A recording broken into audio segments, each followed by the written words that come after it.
السلام علیکم ورحمۃ اللہ وبرکاتہ نحمده ونصلی علی رسوله الکریم اما بعد فاعوذ باللہ من الشیطان الرجیم بسم اللہ الرحمن الرحیم الذین اذا اصابتهم مصیبۃ قالوا انا للہ وانا الیہ راجعون اولئک علیہم صلوات من ربہم ورحمہ واولئک هم المہتدون اللہم صلی علی محمد وعلی آل محمد کما صلیت علی ابراہیم وعلی آل ابراہیم انک حمید مجید اللہم بارک علی محمد وعلی آل محمد کما بارکت علی ابراہیم وعلی آل ابراہیم انک حمید مجید۔ ہم میں سے کوئی بھی انسان اس دنیا میں اپنی مرضی سے نہیں آیا۔ ہم نے اللہ کریم سے درخواست نہیں کی تھی کہ اللہ آپ مجھے دنیا میں بھیج دیں، اللہ آپ نے مجھے ایسا بنانا ہے، مجھے ایسی شکل دینی ہے، مجھے ہاتھ پاؤں دینے ہیں، مجھے والدین ایسے دینے ہیں، مجھے ایسے بہن بھائی دینے ہیں، میرا خاندان ایسا ہو، مجھے ایسی زمین ملے جس میں پہاڑ ہوں، دریا ہوں، سمندر ہوں، جنگلات ہوں، ایسا آسمان ہو جس میں سورج ہو، چاند ہو، ستارے ہوں، اور دنیا میں ہمیں جن چیزوں کی ضرورت ہو سکتی ہے وہ ہماری اپنی فرمائش کے مطابق ہوں یا کسی انسان نے بنا کر دی ہوں۔ یہ سب کچھ ہمارے اللہ کریم کا بنایا ہوا ہے اور ہمارے بن کہے بنایا ہوا ہے۔ ہمیں تو علم بھی نہیں تھا کہ ہمیں دیکھنے کے لیے آنکھوں کی ضرورت ہے، ہمیں سننے کے لیے کانوں کی ضرورت ہے، ہمیں کھانے کے لیے دانتوں کی ضرورت ہے، اور ہمیں سانس لینے کے لیے ناک کی ضرورت ہے، ہمیں سمجھنے کے لیے عقل کی اور دماغ کی ضرورت ہے، ہمیں زندہ رہنے کے لیے ہوا، پانی اور خوراک کی ضرورت ہے۔ تو اللہ کریم نے ہمیں یہ سب کچھ ہمارے بن مانگے عطا فرما دیا۔ ہمارے پاس جو کچھ دیا ہوا ہے ہمارے رب کا دیا ہوا ہے۔ اور آج جو انسان اپنے کمالات پر فخر کرتا ہے کہ ہم نے اس قدر ترقی کر لی، آسمانوں تک جا پہنچے، زمین کی تہوں تک پہنچ گئے، سمندروں میں پہنچ گئے، تو یہ اللہ کریم نے ہی تمہیں دماغ کی نعمت دی ہے جس کا استعمال تم نے اللہ کریم کی مہربانی سے کیا ہے، اور نت نئی ایجادات کی ہیں جن پر تم فخر کرتے ہو۔ اگر اللہ کریم چاہیں تو تمہارے دماغ کی ایک معمولی سی تار ہی ہلا دیں تو نارمل سے اب نارمل ہو جاؤ گے، اور اپنے کمالات پر جو غرور کرتے ہو دوسروں کے محتاج بن کر رہ جاؤ گے۔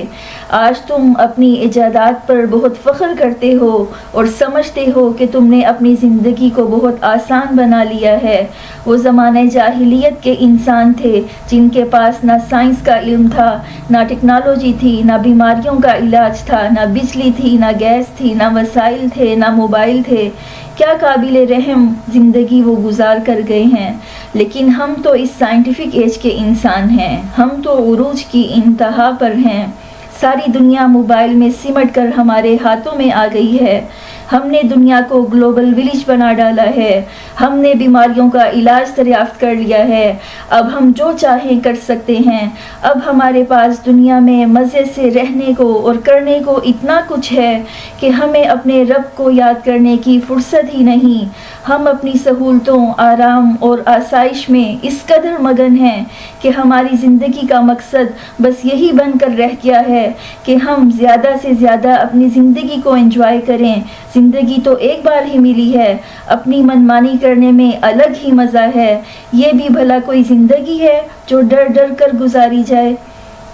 تو جتنی زیادہ موج مستی کر سکتے ہیں کر لیں۔ موج مستی کرنا تو اب خوب آسان ہے، سب کچھ ہمارے اختیار میں ہے، لیکن جس رب نے ہمیں بنایا ہے، کیا اس نے ہمیں زندگی اسی لیے دی تھی، ہمیں اپنی نعمتوں سے اسی لیے نوازا تھا کہ ہم اسے بھول کر اپنی منمانی کی زندگی گزارائیں؟ اس رب نے تو ہمیں اپنے لیے بنایا تھا اور کہا تھا دنیا میں تمہیں تھوڑے عرصے کے لیے گزارا کرنا ہے، وہاں جا کر مجھ سے غافل نہ ہو جانا۔ میری کتاب اور میرے نبی کی زندگی تمہارے پاس ہمیشہ رہے گی۔ کچھ عرصہ قید اور مشقت کی زندگی گزار آؤ۔ جو میں کہتا ہوں میری مان کر دیکھ لو، اپنی خواہشات، اپنی خوشیاں میری رضا کی خاطر قربان کر دو۔ اپنی اس عارضی اور مختصر سی زندگی میں جو میں کسی بھی وقت بغیر تمہیں مہلت دیے ختم کر دوں گا، میری رضا کی زندگی گزار آؤ، تو جب تم ہمیشہ کے لیے میرے پاس آؤ گے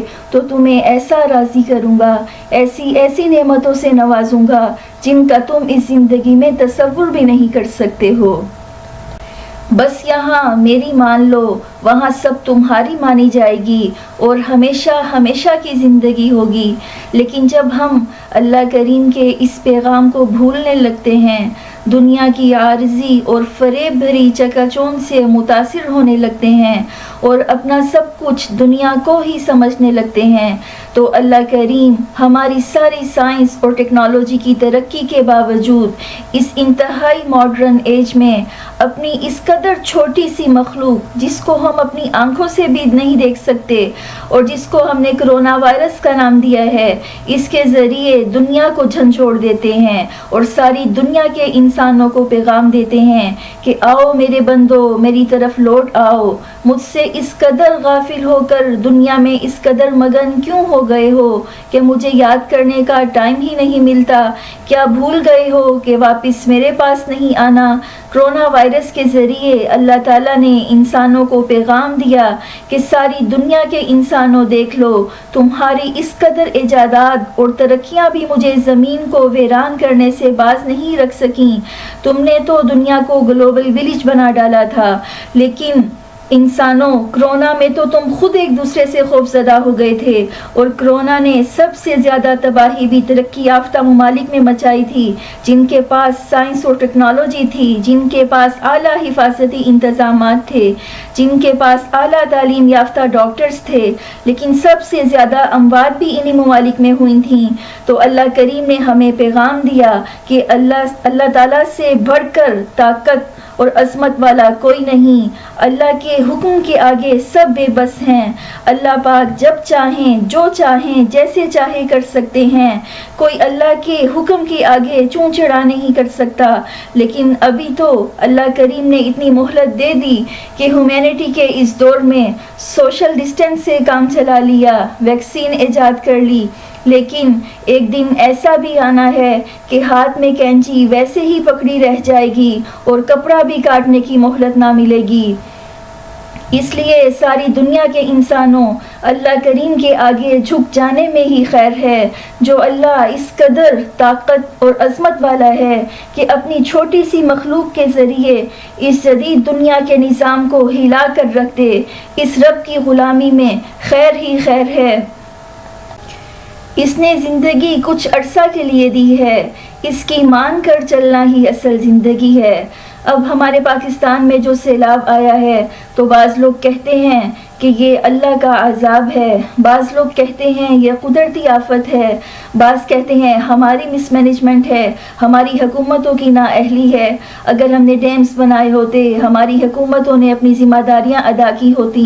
تو آج جس قدر نقصان ہوا اس قدر نقصان نہ ہوتا۔ یہ سب باتیں اپنی جگہ، لیکن ہم یہ بات کیوں بھول جاتے ہیں کہ اس دنیا میں ایک پتا بھی اللہ کی مرضی کے بغیر نہیں گرتا۔ اگر ساری دنیا کے انسان مل کر بھی ایک پتا بھی گرانا چاہیں تو اللہ کی مرضی کے بغیر وہ ایک پتا گرا تو کیا ہلا بھی نہیں سکتے۔ اللہ کریم کے آگے ہم سب انسان ایسے ہی بے بس ہیں، چاہے ہمارے پاس جتنے بھی حفاظتی انتظامات ہوتے، امریکہ اور یورپ جیسے ہم ترقی یافتہ ہوتے، لیکن سیلاب کے آگے ایسے ہی بے بس ہوتے جیسے آج ہیں۔ وہاں بھی تو سیلاب اور طوفان اور زلزلے ایسی ہی تباہیاں مچا دیتے ہیں۔ جب اللہ کا حکم آ جاتا ہے پھر کوئی انسان، کوئی سائنس، کوئی ٹیکنالوجی، کوئی قابلیت کچھ نہیں کر سکتی، سب کچھ دھرے کا دھرا رہ جاتا ہے۔ پھر انسان کو اپنی اوقات یاد آتی ہے۔ لیکن میری بہنوں، ہمارے اللہ بے حد رحیم ہیں، کریم ہیں اور حکیم بھی ہیں۔ یہ دنیا اللہ کی بنائی ہوئی ہے، ہر کام اللہ کی حکمت کے تحت ہو رہا ہے جو ہماری ناقص سمجھ میں نہیں آ سکتا۔ ہمارا کام یہ ہے کہ اللہ کی مان کر چلنا، اللہ کے حکموں کے آگے سر جھکانا اور ہر پل اللہ کی دی ہوئی نعمتوں کا صحیح استعمال کرنا اور ہر پل اللہ کے سامنے اپنی عاجزی کا اقرار کرنا، اپنے تمام معاملات میں قرآن کریم سے رہنمائی لینا۔ قرآن کریم میں اللہ تعالیٰ فرماتے ہیں لَقَدْ خَلَقْنَا الْإِنسَانَ فِي كَبَدٍ، بے شک ہم نے انسان کو مصیبت میں پیدا کیا ہے۔ کوئی بھی انسان خواہ کتنا مالدار ہو، صاحب حیثیت ہو، اسے بھی دنیا میں مشقتیں اور تکلیفیں برداشت کرنا پڑتی ہیں، اور کوئی انسان خواہ کتنا ہی غریب ہو، اسے بھی دنیا میں مصیبتیں مشقتیں برداشت کرنا پڑتی ہیں۔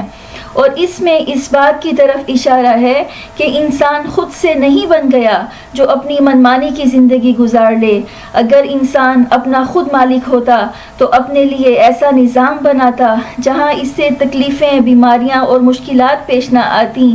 یہ پریشانیوں اور مصیبتوں کا آنا اس بات کی دلیل ہے کہ اس کو کسی عظیم طاقت والے نے پیدا کیا ہے اور وہی اس کی زندگی کا اصل مالک ہے۔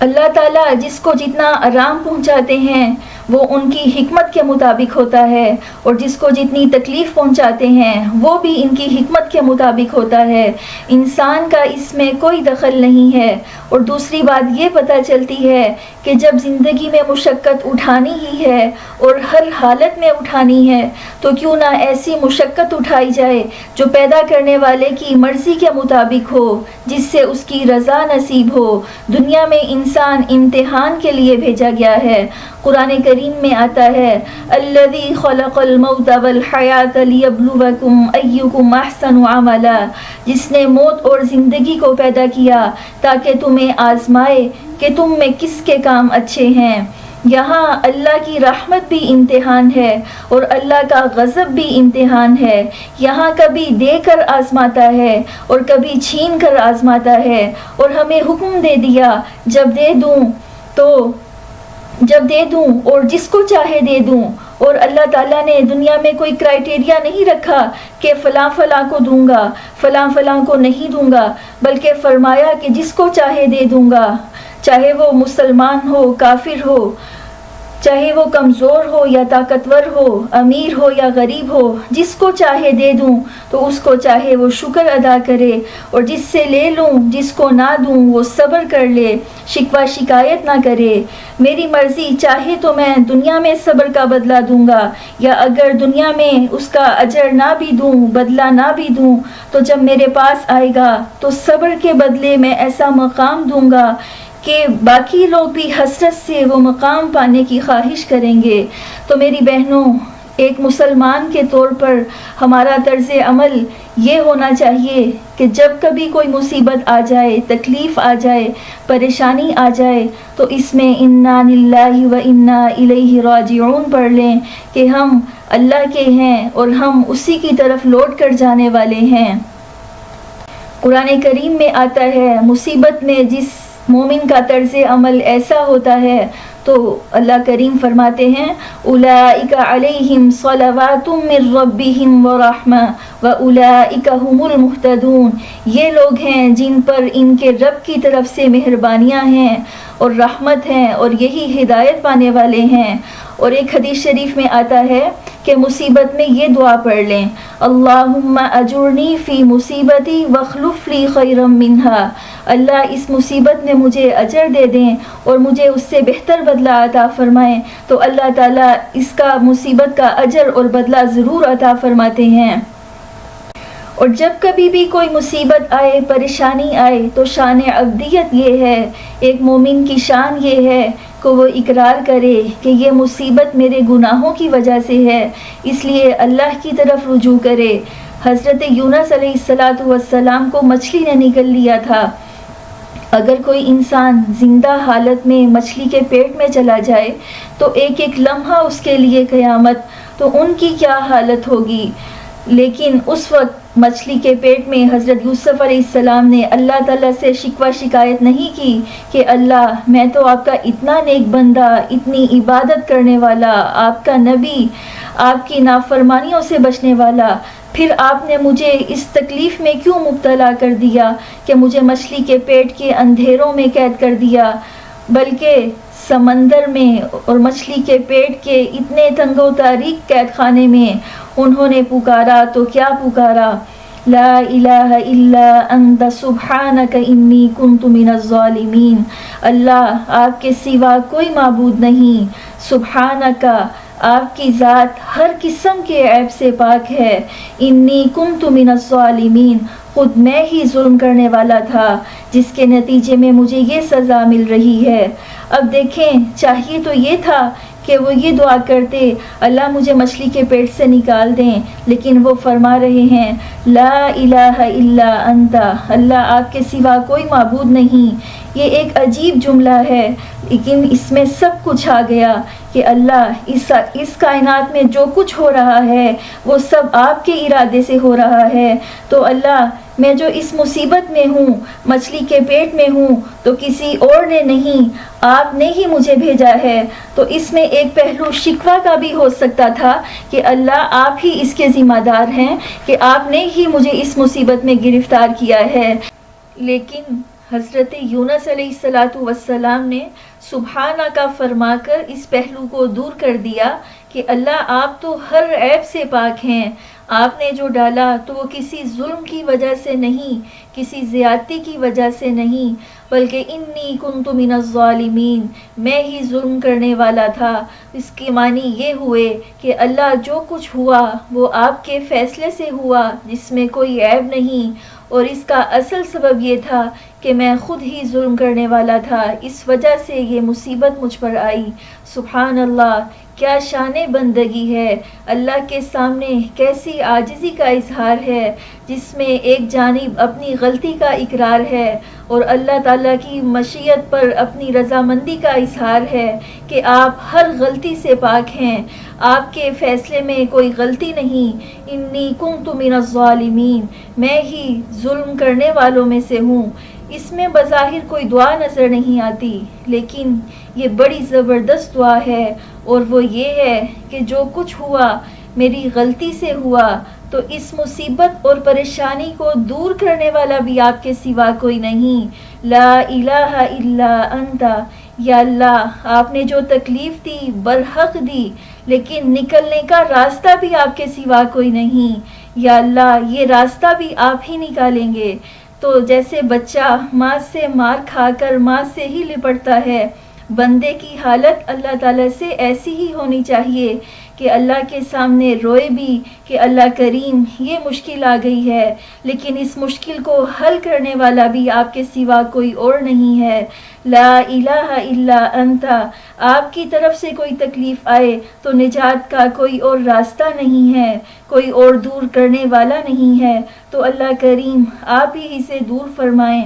اب آپ مجھے بتائیں، جب ہم اللہ کریم سے ایسے مانگیں گے تو اللہ کریم کیوں نہیں ہماری مصیبتوں اور تکلیفوں کو دور فرمائیں گے؟ اللہ کریم تو مانگنے والوں کو کبھی محروم نہیں فرماتے۔ ایسی تکلیف اور پریشانی جو اللہ رب العزت سے جوڑ دے وہ نعمت بن جاتی ہے۔ اگر اس تکلیف میں اللہ سے جڑ جائیں، اپنے گناہوں کی معافی مانگ لیں اور اللہ کریم سے وعدہ کر لیں کہ یا اللہ پہلے جو زندگی غفلت میں گزار لی، لیکن اب یا اللہ ہم تیرے بننا چاہتے ہیں، یا اللہ تیری کتاب کو پڑھنا چاہتے ہیں، اس کی تعلیمات کو اپنانا چاہتے ہیں، یا اللہ ہماری اس نیت کی برکت سے ہمیں اچھی اور کامیاب زندگی نصیب فرما، یا اللہ ہمیں ایسی خوشحالی نصیب فرما، یا اللہ ہم تو تیری بے حد کمزور مخلوق ہیں، یا اللہ ہمارا سب کچھ تباہ ہو چکا، لیکن یا اللہ آپ تو بدی ہیں، یا اللہ آپ تو جابر ہیں، یا اللہ آپ تو فعال لما یرید ہیں، یا اللہ آپ تو ان اللہ علی کل شیء قدیر ہیں، یا اللہ آپ تو مردہ سے زندہ کو پیدا کر دیتے ہیں، یا اللہ آپ تو بغیر کسی کی مدد کے سب کچھ بنانے والے ہیں، تو یا اللہ ہمارا سب کچھ جو برباد ہو گیا ہے، ہمیں سب پہلے سے اچھا نصیب فرمائیں، اور یا اللہ ایسا دیں، ایسا نصیب فرمائیں کہ ہم اپنی پہلے کی زندگی بھول جائیں، اور یا اللہ ہر پل آپ کی نعمتوں کا شکر ادا کرتے زندگی گزاریں۔ یا اللہ اس قدر کمزور ہیں لیکن آپ نے ہمیں دعا کی نعمت سے نوازا ہے، اور یا اللہ آپ نے تو ہمیں حکم دیا ہے کہ ہم آپ سے دعا کریں، تو یا اللہ ہم آپ کا حکم مان رہے ہیں، آپ سے دعا کر رہے ہیں۔ یا اللہ ہماری دعائیں قبول فرمائیں۔ یا ارحم الراحمین، یا اللہ ہمیں مانگنا نہیں آتا، ہمیں بن مانگے ہی نصیب فرمائیں، اور یا اللہ اپنی شان کے لائق نصیب فرمائیں۔ آمین ثم آمین برحمتک یا ارحم الراحمین۔ وصلی اللہ تعالی علی خیر خلقہ محمد وعلی آلہ واصحابہ وذریاتہ اجمعین برحمتک یا ارحم الراحمین۔ اللہم صلی علی محمد وعلی آل محمد كما صليت على إبراهيم وعلى آل إبراهيم إنك حميد مجيد۔ اللهم بارك على محمد وعلى آل محمد كما باركت على إبراهيم وعلى آل إبراهيم إنك حميد مجيد۔ السلام علیکم ورحمۃ اللہ وبرکاتہ۔